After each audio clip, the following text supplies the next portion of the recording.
Hello everyone, कैसे हो बच्चों सभी। देखिए आज हम डिस्कस करेंगे जीव विज्ञान का जो पहला चैप्टर है हमारा कक्षा 12 का, जीवों में जनन। ठीक है, क्या नाम है? जीवों में जनन। ठीक है, उस पर डिस्कस करेंगे। तो पहले हम इसमें केवल बात करेंगे इसके परिचय की। ठीक है, जीवों में जनन होता है क्या है, सही है।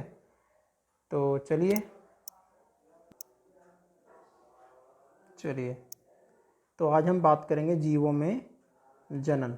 ठीक है, सबसे पहले हमें डिस्कस करना होगा जीव। ठीक है, व्हाट इज़ जीव? जीव है क्या चीज़, है ना। तो हमें जानना होगा जीव के बारे में। तो जीव के अंदर ये चाहे तो पक्षी हों, चाहे पशु हों, और चाहे हमारे पेड़ पौधे हों, या फिर हमारा मनुष्य हो, ठीक है, हम हो, तो ये हम जो हैं सब जीवों के अंदर ही काउंट किए जाते हैं, यानी कि हमें गिना जाता है। ठीक है, जनन का मतलब क्या होता है? जनन का मतलब होता है जनने से। ठीक है, अपने जैसा, अपने गुण जैसा कोई नया जीव तैयार होना, या जीव को तैयार करना। ठीक है, वो हमारा जनन कहलाता है। जनन कई प्रकार के होते हैं। ठीक है, दो प्रकार से लगभग माने जाते हैं, जैसे कि हमारा पहला आता है लैंगिक जनन और एक आता है हमारा कायिक जनन। ठीक है, तो सबसे पहले हम इस पे परिचय की बात करेंगे, इस पे डिस्कस करेंगे। ठीक है, तो हमारा परिचय है इस प्रकार से, देखिए।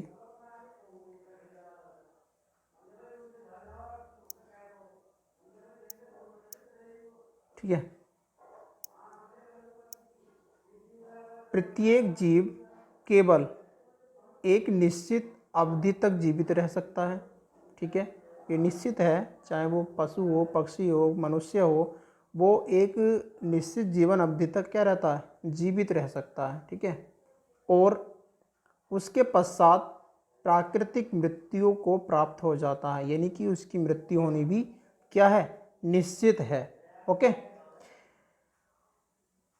किसी जीव के जीवन से लेकर, ठीक है, किसी जीव के जीवन से लेकर के उसकी प्राकृतिक मृत्यु तक, ठीक है, जो अवधि होती है वो उसका जीवन काल या जीवन अवधि कहलाती है। कहने का मतलब ये हुआ कि कोई भी जीव है, चाहे वो कीड़ा मकोड़ा है, पक्षी है, जानवर है, या फिर मनुष्य है, ठीक है, या पेड़ पौधे हैं, उसका एक जीवन काल होता है निश्चित। अगर मनुष्य 70 साल 80 साल जीता तो वो उतने जिएगा, लेकिन पहले उम्र ज़्यादा होती थी, अब लगातार कम होती चली जा रही है। ठीक है, तो एक दायरा होता है उम्र का हर एक व्यक्ति का, पशु हो पक्षी हो, ठीक है, तो उसका जो पूरा जीवन काल होता है, ठीक है, उसको हम जीवन अवधि भी बोलते हैं। उसके बाद क्या आता है? किसी जीव का जीवन काल, उसका एक विशिष्ट गुण होता है। ठीक है, क्या होता है? एक विशिष्ट गुण होता है जो उसके आकार अथवा जटिलता पर निर्भर नहीं करता है। ठीक है, उसकी आकार यानी उसकी आकृति कैसी है, ठीक है, बनावट कैसी है, वो जटिल है। जटिल का मतलब कठोर है या मुलायम है, उस बात पर वो निर्भर नहीं करता। जैसे कि आम के पादप का जीवन काल लगभग 200 वर्ष होता है, यानी आम का जो पेड़ होता है, वृक्ष होता है, वो लगभग 200 साल तक जीवित रह सकता है, हरा भरा रह सकता है। ठीक है, जबकि पीपल के पादप का जीवन काल लगभग 2500 वर्ष होता है, यानी कि 2500 वर्ष तक एक जो वृक्ष होता है पीपल का, वो जीवित रह सकता है। ठीक है, इसी प्रकार कोए और तोते का लगभग ठीक है, एक जैसा होता है। तोता और कौवे का जो जीवन काल होता है वो लगभग एक जैसा होता है, परंतु कौवा का जीवन काल, उनकी जो आकृति होती है, बनावट होती है कौवे की और कोयल की, तोते की, वो एक जैसी होती है। पक्षी वो है, पक्षी वो, लेकिन अगर हम कौवे की बात करें तो 15 साल जीता है, जबकि हम बात करें तोते की, ठीक है, तो तोता लगभग वो 140 वर्ष जीवित रह सकता है। इतनी बात क्लियर होती जा रही है। चलिए आगे देखते हैं। आगे क्या है, आगे है जीवन अवधि कितनी भी हो परंतु जीवन की मृत्यु सुनिश्चित है। ठीक है, चाहे आप 10 साल जिए, 20 साल जिए, 50 साल जिए, 100 साल जिए, 1000 साल जिए, लेकिन एक दिन आपकी मृत्यु निश्चित है। यद्यपि कुछ एकक कोशिकाएं जीव होते हैं, ठीक है, कौन सी, जैसे कि अमीबा है, इसकी प्रकृति मृत्यु नहीं होती है। ठीक है, ये अपने आप नहीं मरता है, इसकी वृद्धि के साथ ही इसका द्विविभाजन हो जाता है। ठीक है, यानी कि ये पूरा एक अमीबा हो गया, इस अमीबे से क्या होगा, 2 भाग हो जाते हैं, यानी एक अमीबा ये बन गया और दूसरा अमीबा ये बन जाता है। ठीक है, इस तरीके से एक से दूसरा अमीबा बन जाता है। उसके बाद आता है हमारा इस प्रकार ही इसको हम अमर कह सकते हैं। ठीक है, इस प्रकार इस जीव को हम क्या कह सकते हैं, अमर कह सकते हैं कि ये मरने वाला है नहीं, नष्ट होने वाला है नहीं। ठीक है, उसके बाद क्या आता है, जीवों में जनन एक जैविक प्रक्रिया है। कैसी प्रक्रिया है, जैविक प्रक्रिया है, जिसमें एक विकसित जीव अपने समान, ठीक है, जीवों में जनन जो है एक कैसी प्रक्रिया है, जैविक प्रक्रिया है, जिसमें एक विकसित जीव अपने समान नवीन जीव को जन्म देता है। कहने का मतलब ये है कि अगर हाथी होगा तो वो हाथी के बच्चे को देगा, लोमड़ी के बच्चे को नहीं देगा। ठीक है, एक मनुष्य है तो मनुष्य के बच्चे को ही मनुष्य जन्म देगा। ठीक है ना, तो ऐसे ही हर कौवा है, कोए को बच्चे को जन्म देगा, अपने बच्चे को। ठीक है, ऐसे नहीं है कि कोयल का बच्चा बन जाएगा उसके अंदर। तो वे जीव जो नवीन जीवन को जन्म देते हैं, नवीन जीव को जन्म देते हैं, वो हमारे क्या कहलाते हैं, जनक कहलाते हैं। ठीक है, जन्म देने वाले क्या होते हैं, जनक कहलाते हैं। और उत्पन्न हुए नए जीव को संताति यानी कि संतान भी बोल सकते हैं, इसको हम क्या कहलाते हैं, वो संतान कहलाते हैं।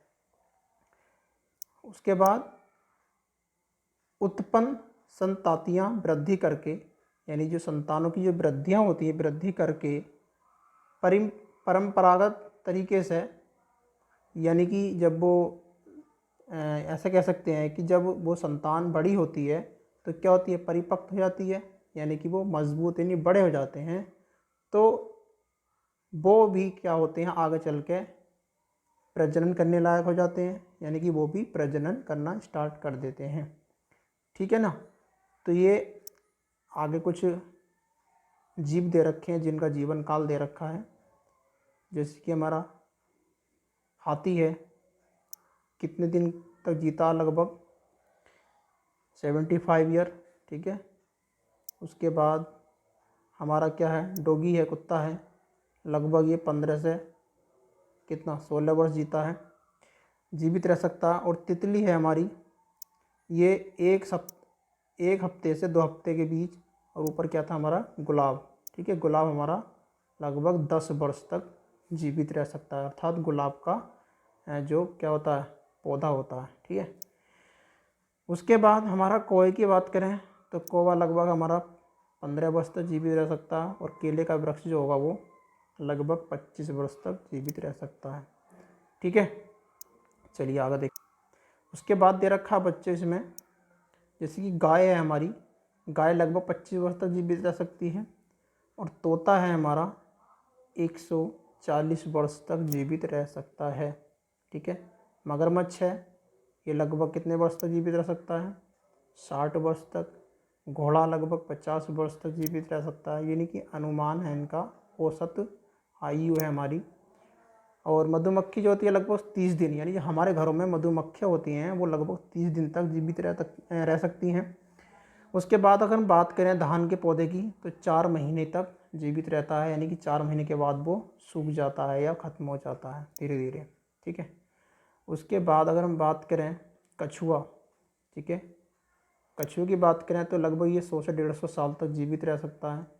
और अगर हम बरगद का पेड़ की बात करें तो 300 से 500 वर्ष तक जीवित रह सकता है। जैसे कि अभी हमने ऊपर पढ़ा था पीपल के बारे में, तो पीपल लगभग 2500 वर्ष तक जीवित रह सकता है।